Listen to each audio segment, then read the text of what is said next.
This week's episode is brought to you by the Jordan Harbinger Show. Tune in for fascinating weekly interviews. Search for the Jordan Harbinger Show, that's Harb as in boy, IN as in Nancy, GER, on Apple Podcasts, Spotify, or wherever you listen to podcasts.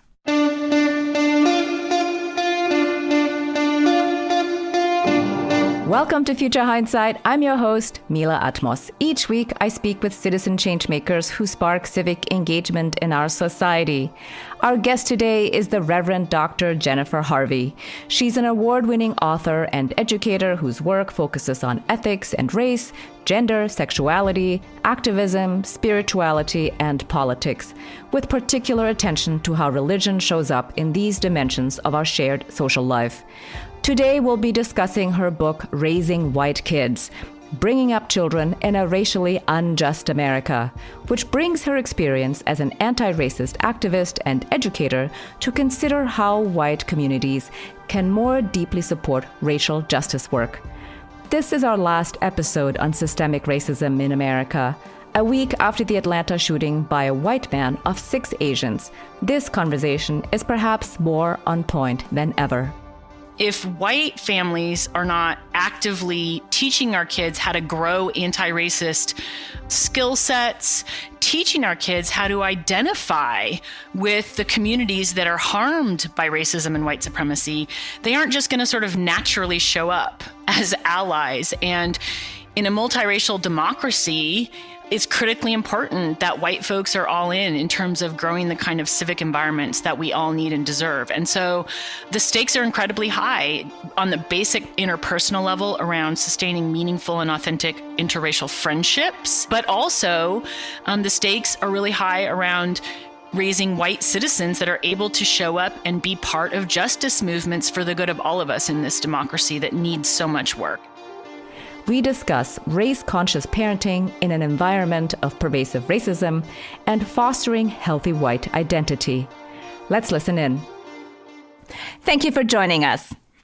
Thank you so much for having me, Mila. Why did you write this book specifically about raising white kids? Well, even though I had been engaged as a white American myself in anti-racist organizing and activism for almost 25 years. And even though I knew that white people often have a different journey in order to be able to show up well in multiracial coalitions, because of the way that race insulates us and we have a different journey to come into anti-racism than do communities of color, I realized when I had children that despite that journey in my own life, I had not had any mentoring about how I was supposed to talk to a 3-year-old, a 4-year-old, a 5-year-old about anti-racism as a white kid who also was going to be insulated and have unequal access to more social goods than the children of color in their lives. And I started looking around and realized that there was a real resource gap around talking to young children and white youth about anti-racism who were themselves white. Yeah, I think one of the strongest things that you talk about is sort of because white people are considered superior in American society, or at least the structure of our society is that it puts white people in a superior position, that it was really important to write specifically to white parents and white children about the opportunities that they have in advancing racial justice. What are the stakes in teaching white children? Well, the stakes are really high. There are so many white parents who would say, oh, I want my children to be able to be good friends to and with Black children and Latino children and Asian American children. I want them to be able to function well in a multiracial democracy. But the reality is that because racism and white supremacy impacts white children and youth just as much as it impacts children and youth of color, if white families are not actively teaching our kids how to grow anti-racist skill sets, teaching our kids how to identify with the communities that are harmed by racism and white supremacy, they aren't just going to sort of naturally show up as allies. And in a multiracial democracy, it's critically important that white folks are all in terms of growing the kind of civic environments that we all need and deserve. And so the stakes are incredibly high on the basic interpersonal level around sustaining meaningful and authentic interracial friendships. And white parents talk all the time about how difficult it is for their kids to sort of remain as they age in interracial friendships. But also the stakes are really high around raising white citizens that are able to show up and be part of justice movements for the good of all of us in this democracy that needs so much work. And so this is like the day-to-day intimate work that is part of growing systemically just systems for everyone in our civic society. So to that end, what is race-conscious parenting? Race-conscious parenting is an immediate kind of rejection of this idea that we're supposed to be colorblind, that we're supposed to not notice race. I like to call colorblindness white silence because I learned in my journey that really so-called colorblindness is something that white families try and do. Families of color overwhelmingly reject that. That's not the goal. Race-conscious parenting explicitly affirms that we can and we should notice race, but it also suggests that we need to teach our children to recognize racism and racial injustice when they encounter it, when it's operative in our world, so that they can be conscious, active participants in anti-racist engagement. So race consciousness is simply an embrace of noticing race and a commitment to teaching about racism so that we can activate for racial justice and anti-racism. So one of the things that I thought was a huge takeaway, and this is not surprising to anybody who has children, that children actually understand at a very young age a lot of complex concepts, for example, racism really early on, and that the work cannot be done too early. Can you explain how pervasive, first of all, racism is and how it is being absorbed by even young children? Racism is like smog. We are all breathing it in all the time. And that is really helpful to me because it makes me realize, oh, smog doesn't only become dangerous to me when I become aware that smog exists. Smog is actually perhaps more dangerous for me when I don't even realize it exists because it's impacting me and I'm not taking steps to counter it. We know from so many studies of young children that they start to recognize that race matters in our society and that racism, meaning that people who are differently raced experience different kinds of social status. Kids will start to internalize racist perceptions of themselves and of others by the ages of 4 and 5. And so that's a great example of how smog is in the air basically from birth.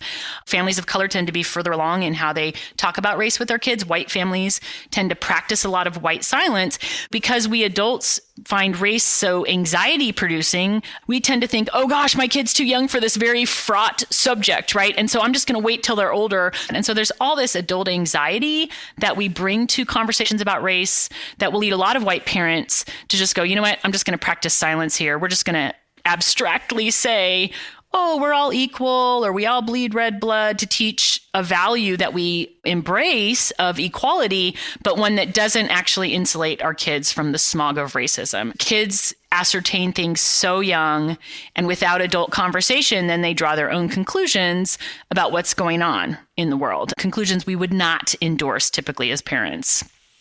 It's interesting that, you hear this all the time. If you're not in charge of at least the narrative in your own household, somebody else is filling that space. If you are just silent, or somebody else will do it for you, and Yes. You don't know what they're saying, and you have no control, or at least you have no counterweighting impact.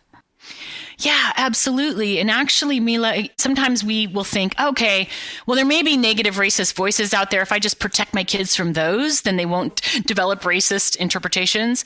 But the thing that's so powerful about children's minds is that they are hardwired developmentally to be interpreting the world. Like they're making sense out of things all the time. They just draw interpretive conclusions themselves. Nobody needs to tell my 5-year-old a racist claim about, for example, whether or not, let's say, African-American people can be doctors, right? If my child never has a black doctor, they only see white doctors, which I know as an adult is a symptom of structural racism, but my kid doesn't know that unless I start teaching them that. So they only see white doctors, and I'm never talking with them about race and racism as a 5-year-old. Their brain will just start going, oh, well, I guess Black people aren't doctors, right? And they'll draw their own conclusions for why that is. It doesn't even take an adult actively teaching them something racist about Black people. They just developmentally start interpreting the world if systems of injustice remain invisible to them. And so that right there is a good reason for me to start talking early with my kids about racism, so they understand if they're not seeing Black doctors, it's because there's this system of racism in place. It's not because there's something wrong with Black people. Yeah, that's right. That's a difficult conversation, to be fair, to have a counter narrative to what they're witnessing with their eyes and ears. You have to really seek out these experiences to show them. One of the things in this context that I thought was really fascinating is the study that you cited by Mary Buchholz in the 90s about diversity in students and how essentially white students felt that they were very uncool and that being white was a vexed location. Yeah. I thought that was brilliant. And also that diversity provides no meaningful way for white people to plug in. This is really maybe really not discussed enough, that there isn't a place for white people currently to claim that as a diverse thing. Or maybe diverse is the wrong thing, but what would be the right thing?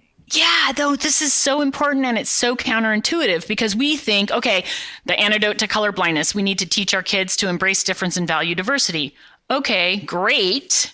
But early our kids start recognizing, wait a second, value diversity. Everybody knows we're not talking about like celebrating whiteness. If you say that in most spaces, we get sort of nervous. Like that sounds almost like a racially bigoted thing to do. And so what happens when we tell young people, white youth, oh, let's just celebrate diversity, but there's this elephant in the room that means we're not really supposed to celebrate white diversity? Well, a couple things happen. One is we set our kids up to maybe kind of appropriate Black culture. Another thing that can happen is white youth, in this study you cited, start going, yeah, we all know white people are just like uncool, right? What do we celebrate there? And so they actually can start to develop like this resentment around diversity.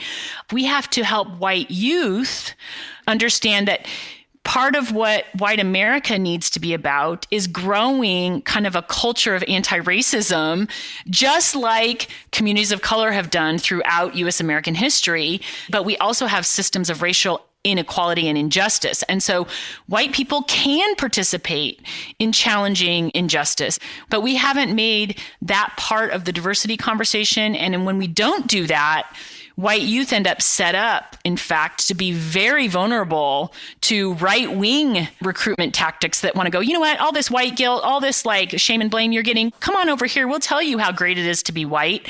And so I think that we need to get really clear that just talking about diversity, if we don't talk about anti-racism, actually sets white youth up in really vulnerable ways to forces of anger and hatred.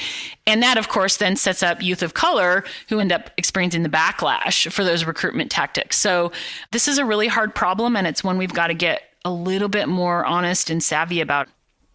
What do you recommend in terms of being able to fully understand the history of whites in the United States, specifically slavery or genocide against Native Americans, but also the Revolutionary War? Like, how can you have a healthy conversation about it? And what is healthy white identity? Yes, that's like the $1 million question. And even the question makes people nervous because healthy white identity, like what is that? I immediately always say, if we're going to use the word healthy, then by definition, we've got to be talking anti-racist. If you're living in a white racial hierarchy like we do in the United States, I have a child who's on the cusp of teenagehood. And she is intellectually far enough along to really wrestle with this, to know the truth of U.S. American history, the histories of enslavement, the way my very own ancestors were involved in enslavement. It includes acknowledging this is a colonial settler nation that not only dispossessed indigenous nations of their land, but also committed genocide. And I also want my 12-year-old to know that there have always been a few folks who have resisted, because my goal for her is the same as it is for my own life, to say, okay, these are legacies I've inherited. I reject these legacies, even though I benefit from them every single day. And so I want to choose to be the kind of white person that fights alongside of others for more just systems where the histories that I've inherited are being redressed, and the ways these histories manifest in the present, that I'm working with others across racial lines to create a more just society for everyone, in part as a way of taking responsibility for my ancestral legacy. On the other side of white guilt is agency-filled decision-making about what kind of white person do I want to be. And so with my 12-year-old, I'm always like, what kind of white people do we want to be? We're trying to be the kind that are in active partnership with people of color in our own community. And so that's the goal, is to realize we can acknowledge the truth of those histories without letting those histories determine the future or even the now. We can make choices about who we are, even as white Americans. Yeah, I like that. Before we return to the rest of my conversation with Dr. Harvey, I want to thank our sponsor this week, the Jordan Harbinger Show. Jordan hosts one of the best interview podcasts out there, and that's high praise coming from me. He understands what it takes to make great interviews, and he does it more than once a week. Impressive. Apple named the Jordan Harbinger Show one of its best of 2018, and for good reason. Jordan gets fantastic insights and advice from some of the most interesting people alive today. From CIA spooks to astronauts and neuroscientists, Jordan asks the right questions to help you better understand the world around you and keep you on the edge of your seat. I really enjoy the show and think you will as well. There's just so much here. Check out jordanharbinger.com/start for some episode recommendations, or search for The Jordan Harbinger Show. That's HARB as in boy, IN as in Nancy, GER on Apple Podcasts, Spotify, or wherever you listen to podcasts. I have a question in terms of having agency, because at the end of the day, like, you are somebody who is going to be active in this, but a lot of people just won't be. What could be something that everybody can do that's not a huge lift? Because, so much of what you're saying really is a challenge. It really takes thinking and doing, and it requires us to be purposeful. And for a lot of people, it's not going to be possible. Let's think about all the spheres of influence you have in your life. I've been involved in lots of various kinds of organizing for years, and yet I wrote a book about parenting, which in some ways seems like the most individualistic thing you could do, like, oh, what's going on in my household? Well, the reality is, one of the most important spheres of influence I have, whether or not I'm ever in the streets, is on my own children, on my own family.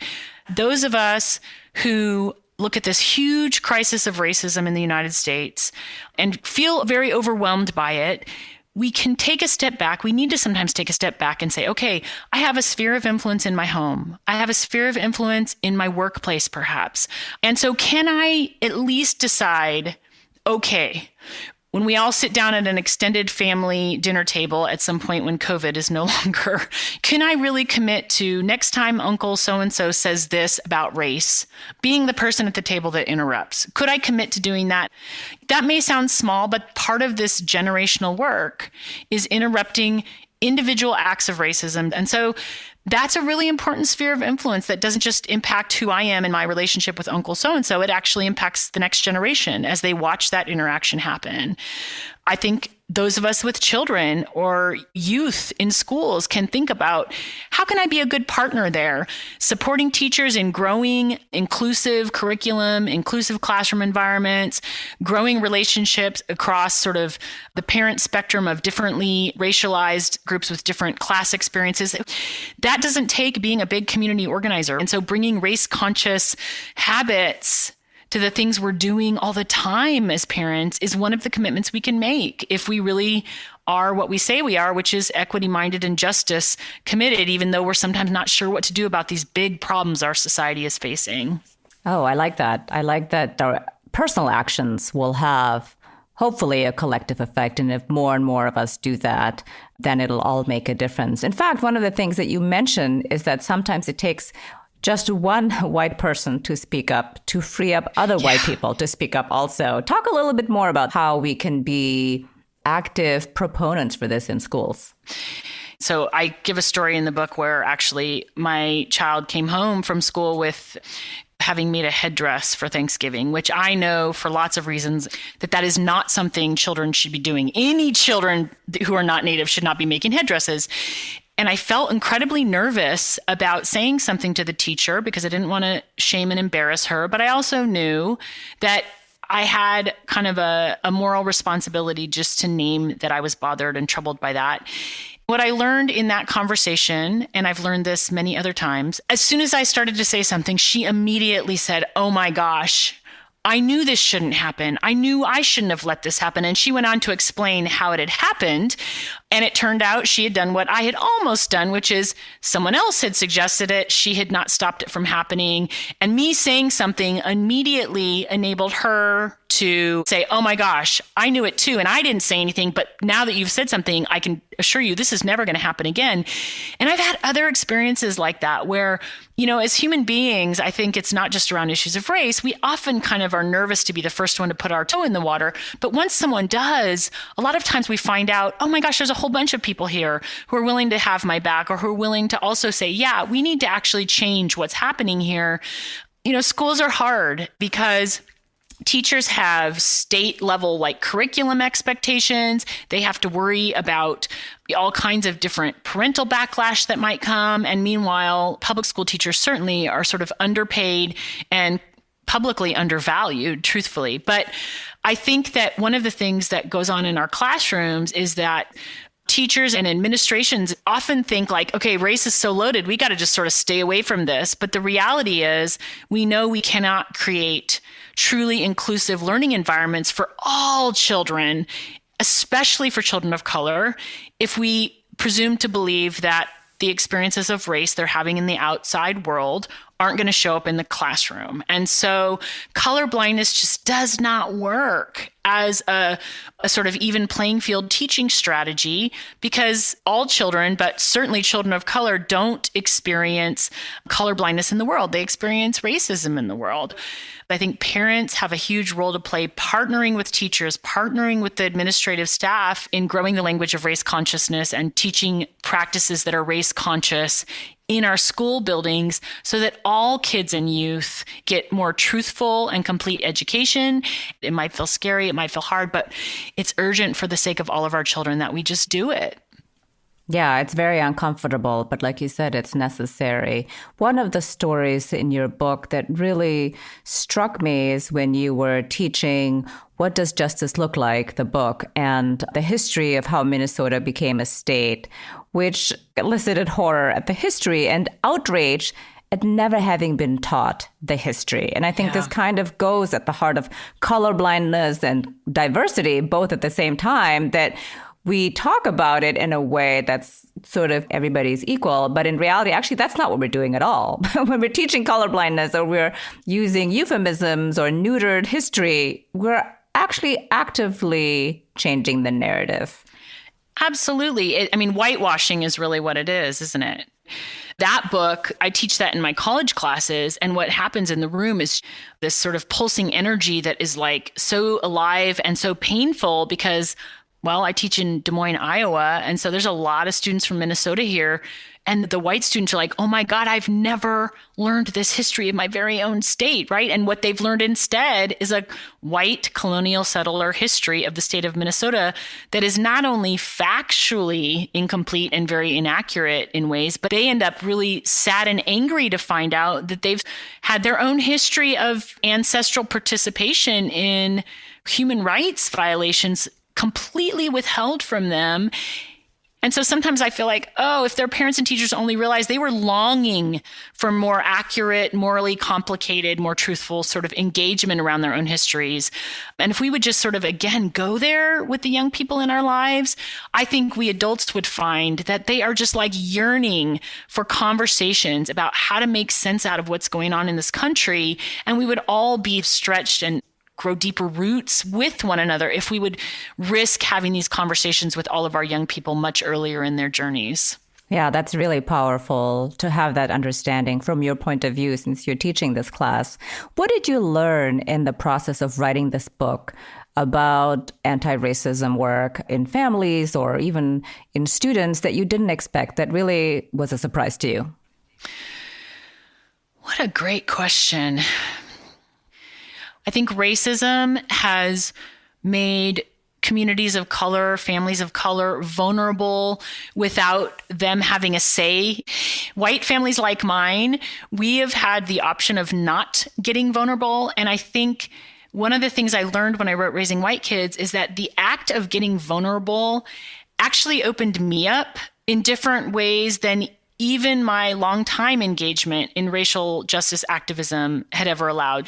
I learned that being vulnerable about how these transmission processes of teaching race actually show up in children's lives was an incredible gift, not just to other parents who also were similarly struggling as I was, but even to me going, you know what, this is mucky and messy and hard. And like, I want to show up perfect in the world, but vulnerability in this work is actually really sacred because it's the only way we start to connect and be authentic around just how messy and difficult this crisis of racism is in our nation and how intimate it is. So I think the gift of vulnerability was one thing that I learned most profoundly in writing this book.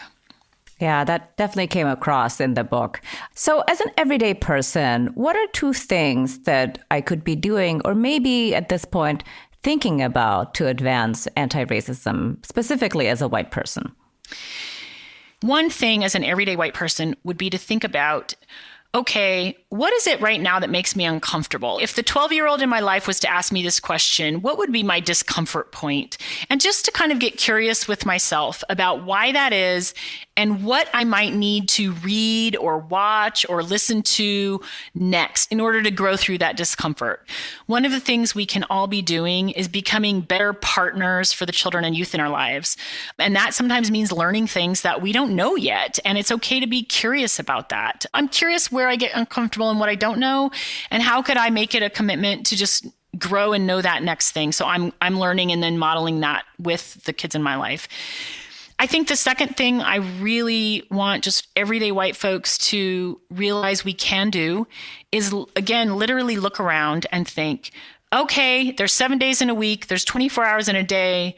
I'm involved in all these different kinds of spaces in the world. Where could I make one commitment at my workplace, for example, to growing anti-racist environments? Is there something I could be doing with others? And what would that thing be? And again, what would I need to learn to do that thing and do that thing well? I like it. That's good advice. Looking into the future, what makes you hopeful?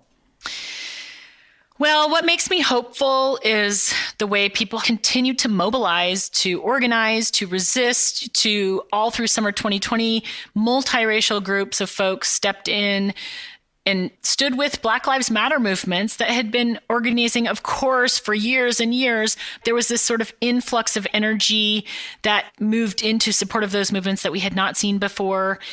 And also that same mobilization, I think, led to the dramatically different election outcome in November of 2020 than what we got in 2016. And I don't feel sugar-coated optimistic about how hard the road is ahead, but I feel hopeful about how many more people in this nation who've been on the sidelines of the struggle for racial justice, for really pro-multiracial democracy, have now gotten into the streets or gotten into phone banks or gotten into sort of voter education and anti-suppression work, et cetera, et cetera. And I feel really hopeful about that. The work is hard that we face, but I feel like there's been a consciousness spark that I really believe we might continue to see move and grow if enough of us stay really plugged in. I feel some hope that we will. Yes, I hope so too. I do also believe that everything that we've seen in the last 6 months bodes well for us, given the work that we have to do. And it looks like people are really invested in doing this work going forward. Yeah, yes. Well, thank you very much for being on Future Hindsight, and thank you for all the work that you do. Mila, thank you so much for having me. It's been just such a pleasure to engage with you. We started the season with looking at the role of white supremacy in white Christian churches and then embarked on a close examination on how racism is systemic in the United States, ranging from housing and labor to education and health. If you haven't listened to them all, I urge you to go back and tune in. It seems fitting, then, that we end with an episode on race-conscious parenting for whites and wrestling with what healthy white identity should be. As an Asian American and a parent, I am so thankful and hopeful that Dr. Harvey is engaging in this important work. Parents have so much power in shaping the worldview and moral outlook of their children. In this moment of racial reckoning that runs the whole spectrum from Black Lives Matter to Stop Asian Hate and white domestic terrorism, white parents have an opportunity to be proactive. They can choose who they are as white Americans. The stakes couldn't be higher. We'll be on hiatus for 1 week, and we'll return with an updated episode on the state of the Supreme Court with Adam Cohen, the author of Supreme Inequality, then an interview with Laura Joyce Davis of the Shelter in Place podcast about what we've both learned through our podcasting journey. So if you want to get a glimpse of who I am as a person and how podcasting has changed me over the years, this one's for you. And then we'll kick off an all-authors season with the legendary Kurt Anderson on his latest New York Times best-selling book, Evil Geniuses, The Unmaking of America. Until next time, stay engaged. I'm Mila Atmos. Thank you for continuing to listen to Future Hindsight. Our executive producer is Mila Atmos, the audio producer is Peter Fedak, and our associate producers are Miriam Zumbul and Brooke Sion. Be sure to listen to us on Apple Podcasts, futurehindsight.com, or wherever you enjoy podcasts every week.